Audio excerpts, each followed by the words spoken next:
Welcome to special live. నేను రమా మండువా. ఈరోజు లైవ్లో భాగంగా మనం తీసుకోబోతున్న టాపిక్ ఏంటంటే మైలవరంలో అసలు ఏం జరుగుతోంది. అటు దేవినేని ఉమా ఈ రోజున పూర్తి స్థాయిలో అటు లగడపాటితో పాటు ఇటు వసంత కృష్ణప్రసాద్ను కూడా చాలా సీరియస్గా టార్గెట్ చేశారు. మరోవైపు వసంత పార్టీకితో పాటు తన పదవికి కూడా రాజీనామా చేస్తూ వైఎస్ఆర్సీపీ వైపు నుంచి అత్యంత కీలకమైన నిర్ణయం తీసుకున్నారు. ఇంకోవైపు చూసినట్లయితే ఈ రోజున లగడపాటి అండ్ దెన్ వసంత కలిసే దేవినేని ఉమాకు చెక్ పెట్టే ప్రయత్నం చేస్తున్నారు అనేది మరొక ప్రచారం. ఇంకా అసలు పూర్తిగా చూసినట్లయితే మనం అక్కడ జగన్మోహన్ రెడ్డి ఈరోజు వసంతనే పక్కన పెట్టి లోకల్గా ఉన్న జెడ్పీటీసీ తిరుపతిరావు ఒక టికెట్ అనౌన్స్ చేయడం జరిగింది.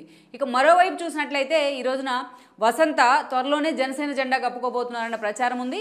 వసంత జనసేన జెండా కప్పుకున్నట్లయితే ఆయనకు మైలవరం టికెట్ అనౌన్స్ చేసే అవకాశం ఉందని ఇంకొక ప్రచారం కూడా ఉంది. ఇలాంటి కారణాలతోనే ఈ రోజున దేవినేని ఉమా అంత సీరియస్గా ఫైర్ అయ్యారు వసంతని ఉద్దేశిస్తూ అంటూ కూడా అటు సోషల్ మీడియాలో కానీ ఇటు మెయిన్ స్ట్రీమ్ మీడియాలో వార్తలన్నీ కూడా వైరల్ అవుతూ ఉన్నాయి. ఇక ఓవరాల్గా చూసినట్లయితే ఇలాంటి ఒక కన్ఫ్యూజన్ నడుమ అసలు మామూలుగా చూసినట్లయితే వసంత సిట్టింగ్ ఎమ్మెల్యేగా ఉన్నారు. ఈ రోజు వైఎస్ఆర్సీపీకి రాజీనామా చేశారు. అక్కడ టీడీపీ ఇన్ఛార్జిగా దేవినేని ఉమా కొనసాగుతూ వస్తున్నారు. కానీ మధ్యలో లగడపాటికి అసలు ఎలాంటి సంబంధం లేకపోయినప్పటికీ లగడపాటి లాంటి వాళ్ళు ఈరోజు మైలవరం కేంద్రంగా ఆయన కూడా టార్గెట్ అవుతూ ఉన్నారు. దేవినేని ఉమా ఆయన కూడా టార్గెట్ చేశారు అటు వసంతతో కలిపి. సో తనకు టికెట్ దక్కలేదన్న ఒక ఆలోచనతోనే దేవినేని ఉమా ఇలాంటి కమెంట్స్ చేశారన్న చర్చ కూడా ఈరోజు హాట్ టాపిక్ అవుతోంది. ఓవరాల్గా అసలు మైలవరంలో ఈ రోజున ఒక ఎలక్షన్ ఇంకా 2 నెలల టైం ఉంది. పూర్తి స్థాయిలో నోటిఫికేషన్ కూడా రాలేదు. కానీ మైలవరం ఒకవైపున నిజంగానే పొలిటికల్గా హీట్ ఎక్కిన వాతావరణం అయితే కనిపిస్తోంది.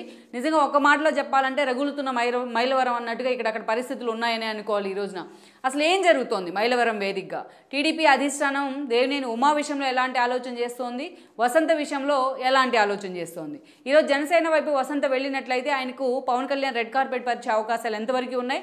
వసంత మైలవరం టికెట్ దక్కించుకుంటే అప్పుడు దేవినేని ఉమా పరిస్థితి ఏంటి? ఆయన రాజకీయ భవిష్యత్తు ఏ మలుపు తిరగబోతోంది?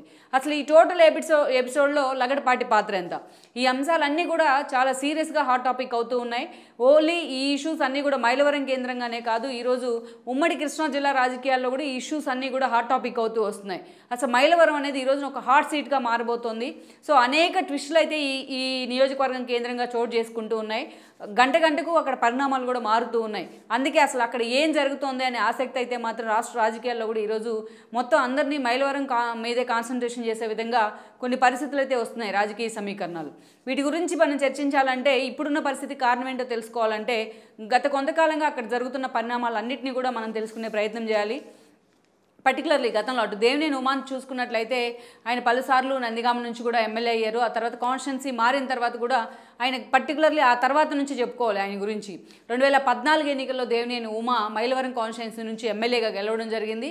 అక్కడ ఆ రోజున చూసినట్లయితే జోగి రమేష్ వైసీపీ నుంచి పోటీ చేశారు. జోగి రమేష్ ఓడించి దేవినేని ఉమా మైలవరం నుంచి ఎమ్మెల్యేగా గెలిచారు. అటు పార్టీ కూడా అధికారంలోకి వచ్చింది.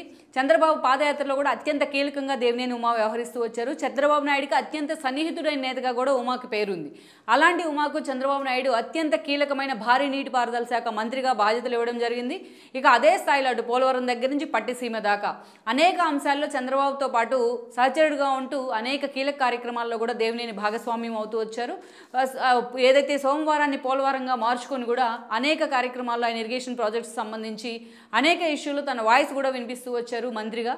ఇక అయితే ఇదే సమయంలో అటు వసంత కృష్ణప్రసాద్ కూడా దేవినేని ఉమా మంత్రి అయిన తర్వాత ఇటు వసంత కృష్ణప్రసాద్కి అటు దేవినేని ఉమాకి మధ్య ఒక నెగోషియేషన్ అనుకోవాలి కాన్స్టిట్యున్సీలో. గతంలో మనం చూసినట్లయితే కూడా వసంత కృష్ణప్రసాద్కు నందిగామ నుంచి పోటీ చేసి ఓడిపోయిన హిస్టరీ అయితే ఉంది. బట్ నందిగామ ఎప్పుడైతే రిజర్వ్డ్ కాన్స్టిట్యున్సీగా మారిన తర్వాత అటు తంగిరాల ప్రభాకర్ గెలవడంలో కానీ ఆయన కూతురు సౌమ్య గెలవడంలో కానీ వసంత కృష్ణప్రసాద్ ఆ రోజున టీడీపీలో ఉన్న కూడా చాలా కీలక పాత్ర పోషించారు. వసంత ఫ్యామిలీ గురించి మనకు తెలిసిందే. వసంత కృష్ణప్రసాద్ తండ్రి అయిన నాగేశ్వరరావు ఎప్పటి నుంచో ఆయన చాలా సీరియస్గా పాలిటిక్స్లో కొనసాగుతూ వచ్చారు. అటు టీడీపీ నుంచి ఎన్టీఆర్ హయాంలో ఆయన కీలకంగా హోంమంత్రిగా కూడా పనిచేసిన చరిత్ర ఉంది. ఇక అదే సమయంలో జయాంధ్ర ఉద్యమంలో వసంత నాగేశ్వరరావు పేరు అప్పుడు ఆయన చేసిన ఉద్యమం ఇప్పటికీ వినిపిస్తూ ఉంటుంది. అలా సుదీర్ఘకాలం టీడీపీతో శైలైన చరిత్ర వాళ్ళది. అలాంటి వసంత కృష్ణప్రసాద్ కేవలం దేవినేని ఉమాతో ఉన్న ఆధిపత్య పోరు కారణంగానే 2019 ఎన్నికల కంటే ముందు ఆయన వైఎస్ఆర్సీపీ జెండా కప్పుకునే ప్రయత్నం చేశారు. ఇక ఆయన ఇమీడియట్గా చేరిన వెంటనే పార్టీలో వసంత నాగేశ్వరరావు కొడుకైన వసంత కృష్ణప్రసాద్కు జగన్మోహన్ రెడ్డి మైలవరం టికెట్ని అనౌన్స్ చేయడం జరిగింది.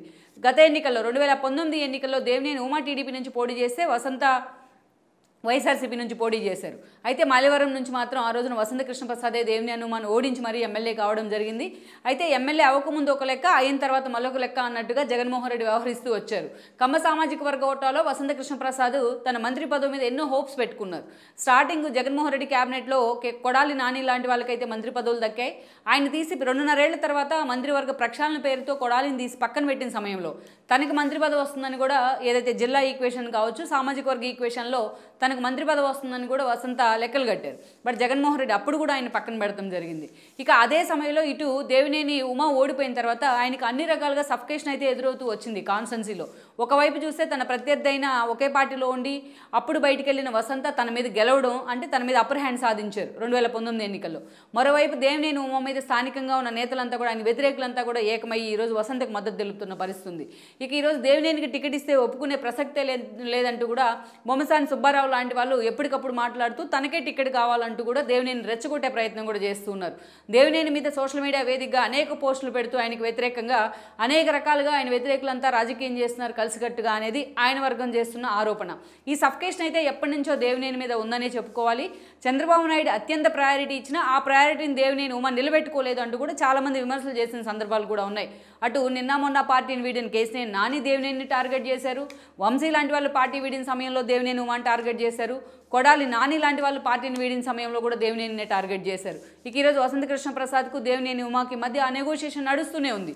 సో అలా కృష్ణా జిల్లాలో చాలా సీనియర్ నేతలుగా, సీరియస్ నేతలుగా ఉన్న కమ్మ సామాజిక వర్గ నేతలందరికీ కూడా దేవినేని ఉమా బద్ద శత్రువుగా మారారని అనుకోవాలి. దట్టు ఓడిపోయిన తర్వాత ఈ సఫికేషన్ ఆయన ప్రతిరోజు కూడా ఎదుర్కొంటూనే వస్తూ ఉన్నారు. ఒక దశలో అసలు దేవినేని ఉమాకి టికెట్ ఇవ్వరనే ప్రచారాన్ని కూడా ఆయన ప్రత్యర్థులు తెర మీదకి తీసుకొచ్చారు. బట్ వీటన్నిటిని తట్టుకుంటూ దేవినేని ఉమా తన రాజకీయం అయితే అక్కడ చేసుకుంటూ వస్తున్నారు. అయితే ఇలాంటి సమయంలోనే అటు వసంత కృష్ణప్రసాద్ కూడా పార్టీ నుంచి ఒక సఫికేషన్ ఎదురైంది వైఎస్ఆర్సీపీ వైపు నుంచి. ఆయన సొంత కాన్స్టిట్యున్సీ అయిన మైలవరంలో జోగి రమేష్ లాంటి వాళ్ళు ఇన్వాల్వ్ కావడాన్ని ఆయన ముందు నుంచి కూడా హెచ్చరిస్తూనే వస్తున్నారు. అనేక సార్లు తన ఫిర్యాదును కూడా జోగి రమేష్ విషయంలో ఎన్నోసార్లు మీడియా ముందు మాట్లాడారు. ఎన్నోసార్లు జగన్మోహన్ రెడ్డి దగ్గర చెప్పే ప్రయత్నం చేసిన జగన్ కనీసం జోగి రమేష్ విషయంలో జోగి రమేష్ని పక్కన పెడుతూ కూడా జగన్మోహన్ రెడ్డి నిర్ణయం తీసుకోలేదు. ఇక ఆయన ఎమ్మెల్యే నుంచి మంత్రి అయిన తర్వాత జోగి రమేష్ అయితే పూర్తి స్థాయిలో పెడన కాన్స్టిట్యున్సీని వదిలేసి మైలవరం మీదే ఫోకస్ పెట్టారు. ఎందుకంటే 14లో అక్కడి నుంచి పోటీ చేసిన హిస్టరీ జోగి రమేష్కి ఉంది. సో అప్పటి నుంచి కూడా పూర్తి స్థాయిలో జోగి రమేష్ ఇన్వాల్వ్మెంట్ కానీ, ప్రోటోకాల్ విషయంలో తన లోకల్ ఎమ్మెల్యేగా ఉన్న వసంతర్ పక్కన పెట్టి ఆయన చేసిన హడావిడి కానీ, మైలవరం టికెట్ తనకే అంటూ కూడా జోగి రమేష్ ప్రచారం చేసుకుంటున్న విధానం కానీ, ఇవన్నీ కూడా వసంతలో ఒక అసహనాన్ని అయితే పెంచాయి. ఇక ఎప్పుడైతే ఎన్టీఆర్ హెల్త్ యూనివర్సిటీ పేరు మారుస్తూ జగన్మోహన్ రెడ్డి తీసుకున్న నిర్ణయాన్ని కూడా వసంత కృష్ణప్రసాద్ తండ్రి నాగేశ్వర్ చాలా సీరియస్గా వ్యతిరేకించారు. ఆయన ఆ రోజున ఇంతమంది కమ్మ సామాజిక వర్గ నేతలున్నా జగన్మోహన్ రెడ్డి తన క్యాబినెట్లో ఒక్క కమ్మ సామాజిక వర్గ ప్రతినిధికి కూడా మంత్రి పదవి ఇవ్వలేదంటూ కూడా ఆయన కమెంట్ చేస్తున్నారు. కేసీఆర్తో పోలుస్తూ జగన్ని టార్గెట్ చేసే ప్రయత్నం చేశారు. ఇక ఆ తర్వాత మనం చూసినట్లయితే తాను అమరావతి ఉద్యమానికి మద్దతుగా నిలబడతానంటూ కూడా జగన్మోహన్ రెడ్డికి వ్యతిరేక వాయిస్ వినిపించే ప్రయత్నం చేశారు. దీనికి వివరణ కోరుతూ కొడాలి నాని లాంటి వాళ్ళు, మైలవరం ఏదైతే పెడన ఎమ్మెల్యేగా మంత్రిగా ఉన్న జోగి రమేష్ లాంటి వాళ్ళు కూడా మాట్లాడుతూ వచ్చారు. అప్పటి నుంచి నిజంగానే ఒక సఫికేషన్ అయితే ఆయన ఎదుర్కొంటూ ఉన్నారు. ఇక ఈ క్రమంలోనే జోగి రమేష్కి టికెట్ ఇస్తారని ఎప్పుడైతే గత 3 నెలలుగా ప్రచారం జరుగుతూ వస్తోందో వసంత కృష్ణప్రసాద్ పూర్తిగా జగన్మోహన్ రెడ్డికి అందుబాటులోకి లేకుండా వెళ్ళున్నారు. తన ఫోన్ కూడా స్విచ్ ఆఫ్ చేసి పెట్టుకుని ఆయన హైదరాబాద్లోనే ఉన్నారన్న ప్రచారం జరిగింది. అయితే జగన్మోహన్ రెడ్డి ఎలాగైనా సరే ఆయన పిలిపించుకుని మాట్లాడినా ఈ రోజున ఆయన మైలవరం నుంచి పోటీ చేసేందుకు సిద్ధంగా లేదన్న ప్రచారం అయితే గత కొన్ని రోజులుగా జరుగుతూ వచ్చింది. ఇక అదే సమయంలో జోగి రమేష్కి టికెట్ ఇస్తారన్న చర్చ కూడా నడిచింది. కానీ జగన్మోహన్ రెడ్డి ఇప్పుడు జోగి రమేష్కి అయితే పూర్తి స్థాయిలో ఆయన ఒక కన్ఫ్యూజన్ స్టేట్లో పెట్టారని అనుకోవాలి. ఈ రోజున జోగి రమేష్కు అటు పెడన టికెట్ లేదు, ఇటు అలాగని మైలవరం మీద హోప్స్ పెట్టుకుంటే ఆ టికెట్ కూడా జగన్మోహన్ రెడ్డికి ఇవ్వలేదు. ఆయన తీసుకెళ్ళి ఎక్కడో పెనమలూరు టికెట్ ఇవ్వడం జరిగింది. ఈ రోజున చూసినట్లయితే ఇక అక్కడ జోగి రమేష్కి కూడా స్థానం లేకుండా చేశారు. స్థానికంగా ఉన్న జడ్పీటీసీ తిరుపతిరావుకి ఈ రోజున జగన్మోహన్ రెడ్డి ఆ టికెట్ని కూడా అనౌన్స్ చేయడం జరిగింది. సో ఏది తాను కోరుకుంటున్నానో అదే జగన్మోహన్ రెడ్డి చేసిన పరిస్థితుల్లో ఈరోజు వసంత కృష్ణప్రసాద్ పార్టీని వీడేందుకు కూడా సిద్ధమయ్యారు.